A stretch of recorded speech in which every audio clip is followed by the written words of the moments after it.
touch the sun. Brace yourself. Brace yourself.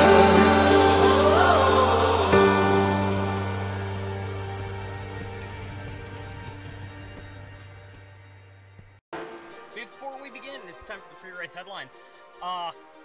On the pole today is Noah Hart in the Hart car, having a very spirited qualifying run there with James Silverfox towards the end of knockout qualifying.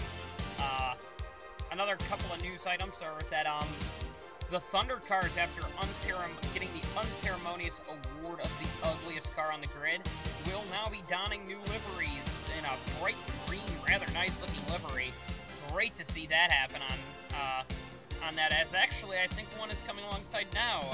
If I look here, yes, that is one of the Thunder cars. We'll get a closer view as the race goes on, hopefully.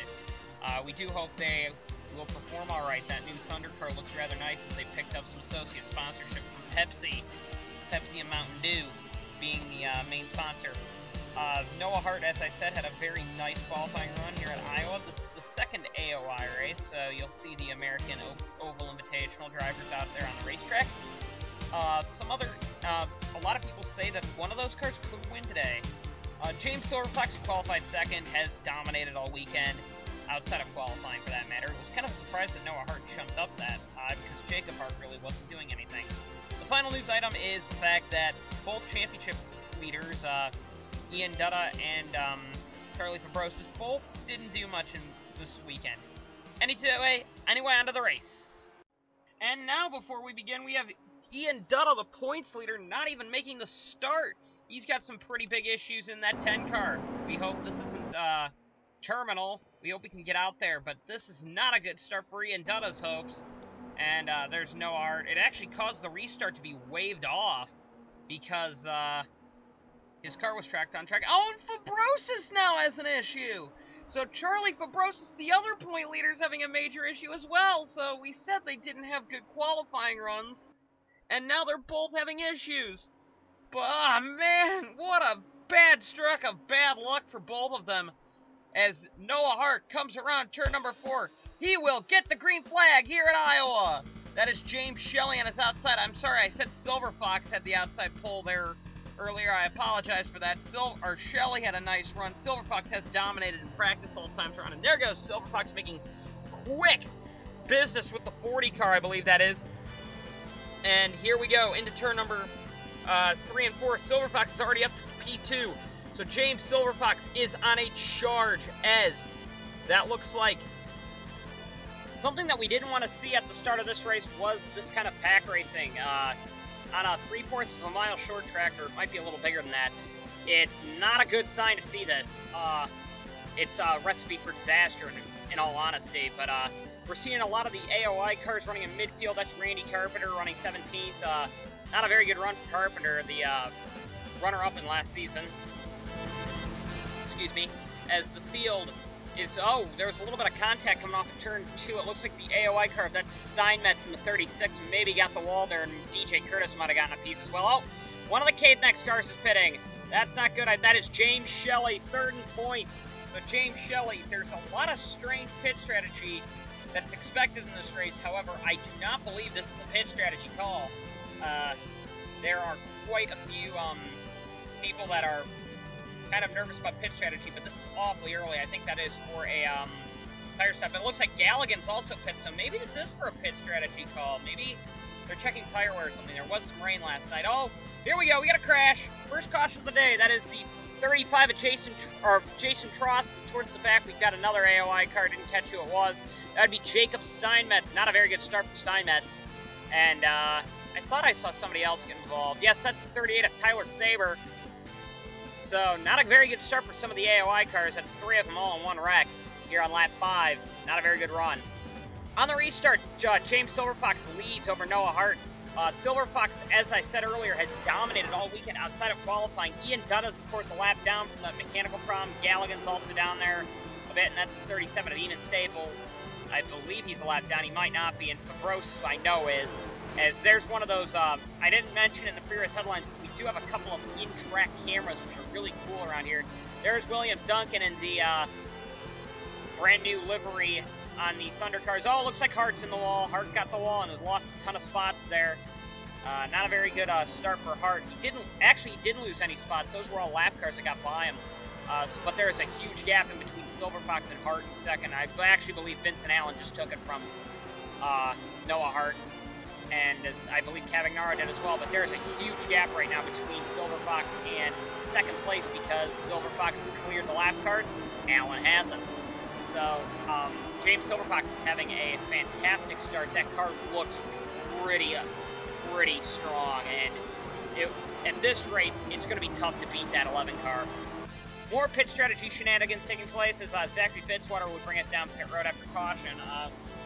Like a lot of people were worried about tire wear. We didn't get into it in the pre-race headlines, but tire wear is a big issue. It looks like Jacob Hart also, he has damage. Not sure where he got that from, but oh, there's Pichu London getting shoved into the inside wall. That's not going to be good for his hopes, as I believe that was Noah Hart that had a loss. Yes, that was Noah Hart, and there's some contact between him and William Duncan.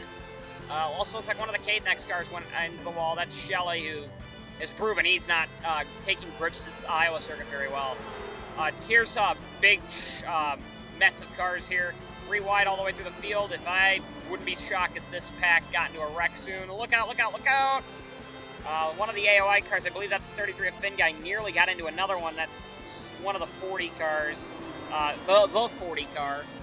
So, you gotta be very careful. That's Citadino in the 40. You gotta be careful in these kind of packs because this is not a super speedway. You've gotta be very careful of your surroundings.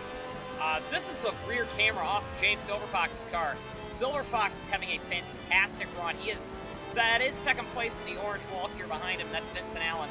Look at the gap he's already opened up in about 11, 12 laps after restart. So Silver Fox is having a fantastic run here at Iowa, and like I said, it's going to be tough so far to beat that car, as that car has been strong all weekend. His teammate really hasn't come to grips with Iowa like Silver Fox has. Silver Fox is also known for his short track ability in the Sony Cup Series, so nice to see some of the Sony Cup Series ability coming in here to the Elite Series. Kenny Myatt would also start off with some strange pit strategy calls. We believe, though, this is for a tire going down, so they're going to alter the strategy and hope that it pays off for him. It looks like Ike Durbin also hit that same piece of debris. So we've got cars coming down pit road a lot in this race. Oh, we got some more here. Kyle Collins also made a pit stop. So a lot of strange strategy calls, although we believe he got some right side damage by hitting the wall. So that's been another issue, is that the tires aren't exactly as grippy. The track isn't as grippy as people thought, and people are hitting the wall on the right side. Silver Fox now, this is one of those cool chase cams that they installed here at these short tracks, or that they like to install at these short tracks, ARCSOA does. James Silver Fox right now has a big lead as he's already starting to counter lap traffic here on lap 31. So Silver Fox is doing quite well. Vincent Allen's a long way back in second place. Wouldn't be surprising, though, if he can get a good run out of this. And then there's this big Shamazel cars right now, and that is Ryan Hopton third. Oh, we got some bumper car racing now going between the Texan cars.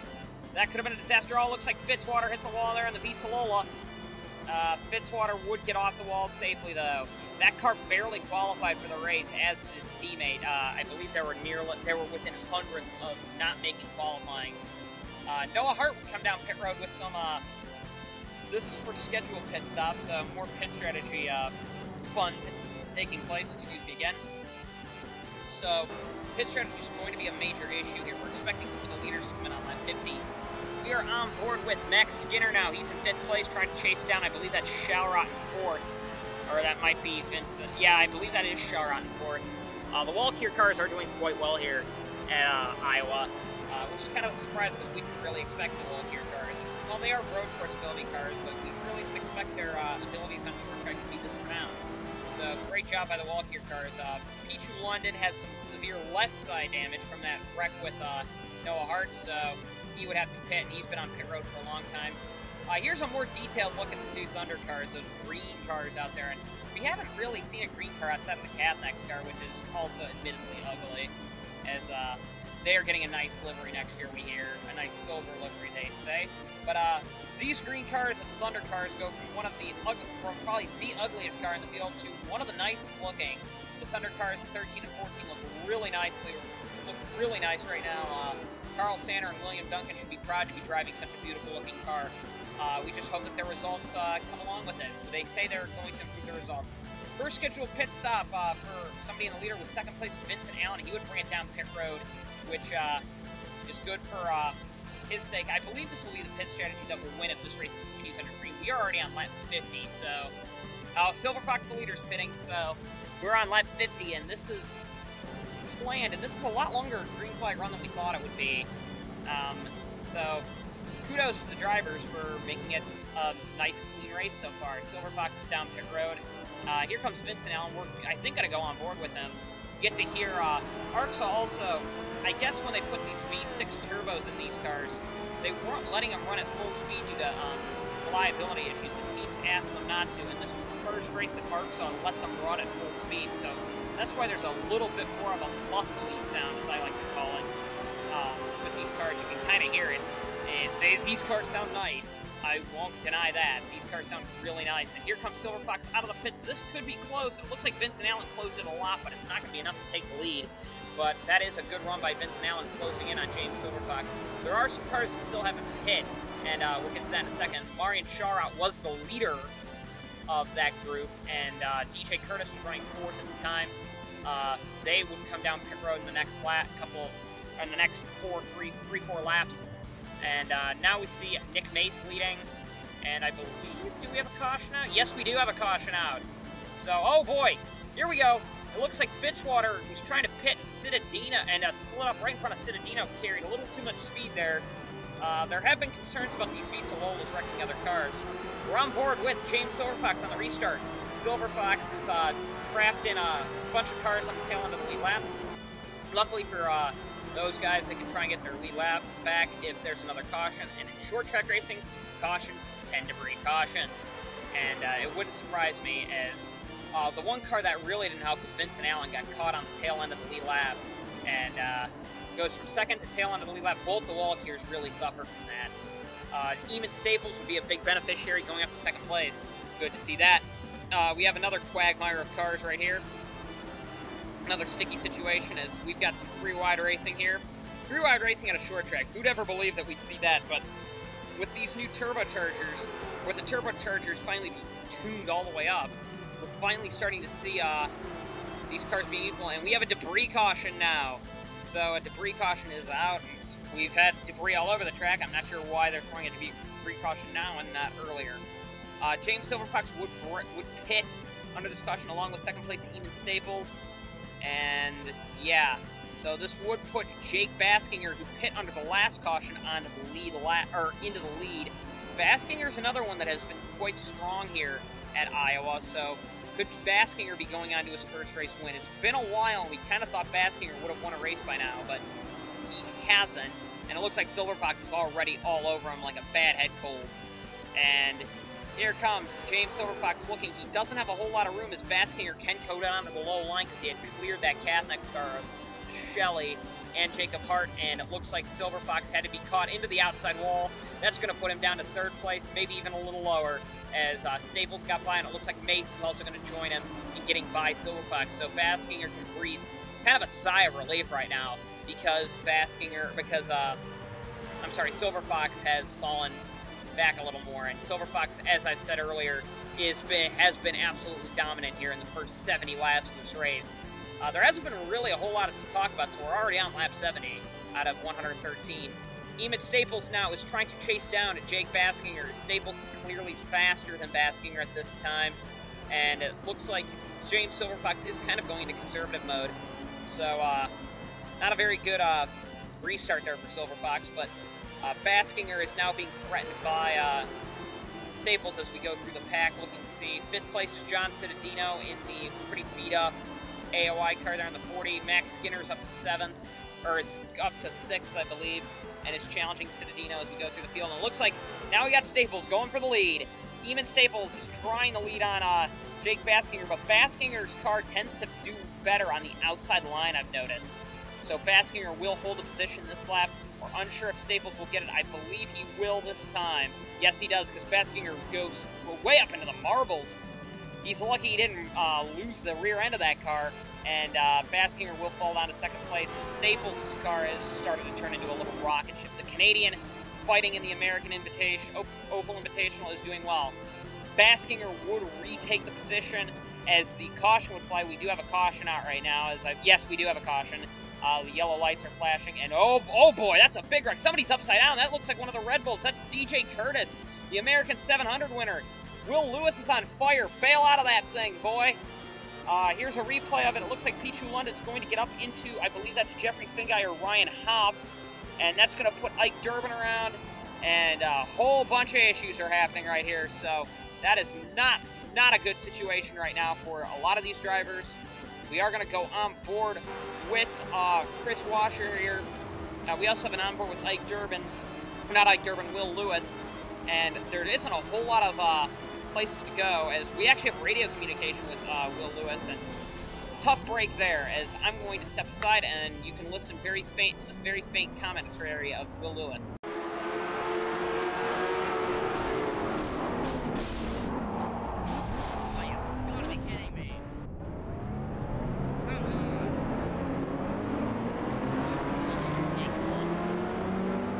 Jake Baskinger would lead on the restart here, and got a great restart there here on lap 85. Eamon Staples in second, and Nick Mace got a good start over Silver Fox in third. Looks like the Capnex cars aren't gonna play nice there with Eamon Staples, and that would make him lose a ton of time over to Jake Baskinger. I honestly, at this time, think if Silver Fox can't get up there, Jake Baskinger could be on his way to his first ever ARCSOA Lead Series win and keep the streak going of, with the exception of Fabrosis and Dutta, keep the streak going of new winners, of different winners every week, with the exception of those two. Oh boy, here's some crashing. Here we go. We got a couple of cars in it. Myatt's base. Oh, there's Silver Fox in it. That's Silver Fox is in it. The dominant car of the day is out. Oh man, here it is again. It looks like Myatt would look underneath the AOI car there. That looks like the 39. Is that the 39? I know, some of these AOI cars are kind of hard to tell. That's Eamon Staples right there. Looks like that is 35 of Tross. Tross doesn't have a good day. And that would back up. It looks like we've got, that is Carl Sander got a big piece of that as well. And there's Ryan Hopt and someone else out. We're now looking at Noah Hart, because there was a wreck further up the field. The wreck happens. Hart would blow up at the same exact time that the wreck happened. Two totally unrelated incidents, and then while they're avoiding the first wreck, two cars go into the grass, or into the, not the grass, but the infield. That looks like one of the Texan cars, and then there's cars all over the place trying to avoid. Vincent Allen would actually flip over the 13 car, and then somebody else would flip over Silver Fox, ending Silver Fox. The dominant cars race right there, even though it was pretty much tarnished with the first wreck there. But Silver Fox is done, and that is a huge sigh of relief to pretty much everyone that has a race-winning car, because Silver Fox by far had the best car all day. Can't imagine he's too happy with some of these drivers out here. Silver Fox is one of those more vocal drivers, to say the least, in the ARCSOA Lead Series, and then there's a wreck further up. I don't know if I can blame anyone except himself there, because he didn't use any brakes there trying to avoid that wreck. It looks like he was just frustrated and drove right into it and took out his frustration on the cars involved in the wreck. Jake Baskinger would once again lead on the restart. Baskinger's been pretty good at this race. Eamon Staples, though, like I said, has a rocket ship behind him, and that is Marian Sharot in the last remaining Walkure, in race contention. I'm not sure if Allen fell out or not. Excuse me.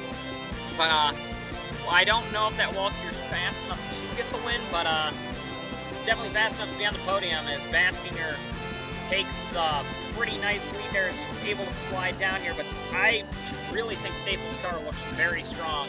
So Staples, the Canadian, could end up winning this race, as Baskinger is trying to pull away. As the race would go on, though, we're on lap 96 out of 113. Staples would close back in on Baskinger now. I think we have a race, as here we are listening to those amazing V6 turbo sounds. Man, how great is it to finally hear these cars finally at full power, as that Ferrari now is trying his hardest to keep Eamon Staples a faster car behind him. I think if he just hits his marks and Staples makes a silly mistake like that, as he kind of got out of the line, Baskinger could walk away with his first ever win, as that's Alex Allen now. he's raced pretty anonymously all race. And now we're looking back to the field. We have Max Skinner, Nico Hall. Fabrosis is a lap down, but still having a pretty good run, though, for being a lap down, as the field is kind of spread between all kinds of different laps. You're unsure of who's who, as it looks like Staples has taken the lead away from Jake Baskinger now. So even Staples now has to deal with Randy Carpenter, the lap car, on his bumper, as more V6 turbo sounds. Great to hear him, as now Baskinger is losing ground. However, this could be planned. Baskinger, I believe, still has a car and still has a chance to get back up there, even despite Staples pulling away. And he would, as Staples would make a mistake in turns 3 and 4 of the last lap. Baskinger would close in. Staples would also let Randy Carpenter go by. That's not good if he has any chance here. Now we have Baskinger retaking the spot. Or no, he didn't. Never mind. That is another AOI car. But Baskinger is right there. And with Staples continuing to slide high, this could be close now, as now we will see Max Skinner in 3rd place in the damaged 39 car. Where did he come from? He just took 3rd, and that's Marian Sharot taking 3rd now. Or trying to take 3rd, as now it's Max Skinner up to 2nd. So Jake Baskinger lost something there, and I thought Baskinger was doing a nice job. I don't know where Skinner came from with that beat-up 39 car, but it is fast, to say the least. Baskinger now is trying to get his 2nd place back. This is what even Staples wants to see, except now Staples has to deal with the 7 car, who's being in turn held up with the lap 27 car of Chris Louviere in the Visalola, and that's going to put Max Skinner right on his bumper. This could be big, as now Louviere slides high, lets Carpenter, the lap car, go by. Now it's down between Skinner and even Staples. Baskinger has to slide high to avoid hitting the back, the already damaged back of Max Skinner, letting Shalrot take the inside line. I think Shalrot's going to get it, and I think if I was Baskinger, I'd surrender it right now for a possibility of him retaking the position. Staples slides really high there. Now, we're seeing Max Skinner really couldn't have improved on that. Staples is sliding all over the place, as there's another car. I believe that's Citadino or Hofner, one of them. Now I'm looking at it, that looks like actually Jason Trost. I apologize. As Max Skinner is trying everything in the handbook to try and catch even Staples. Staples has won an ARCSOA Elite Series race before. However, it's been a while since he's raced full time.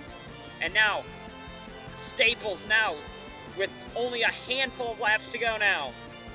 Max Skinner's got to close in if he has any chance of this, but it looks like Staples is pulling away. Yes, he is. Eamon Staples has a fantastic run here going. He is pulling away from Max Skinner. This is what Eamon Staples has to do. Staples now with only 2 laps to go. Now has to deal with the Mentervany cars. Charlie Fabrosis' lap car is now past Max Skinner. I believe it's clear sailing for Staples. Staples getting really aggressive, though, with Ryusu's,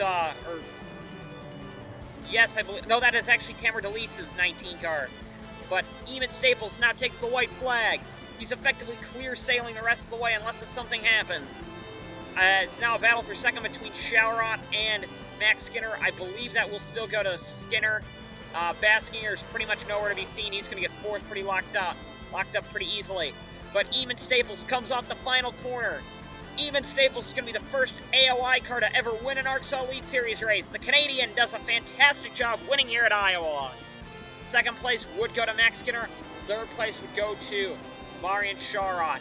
We now will take you to your finishing results. It's been great bringing this race to you. It hasn't been actually all that bad.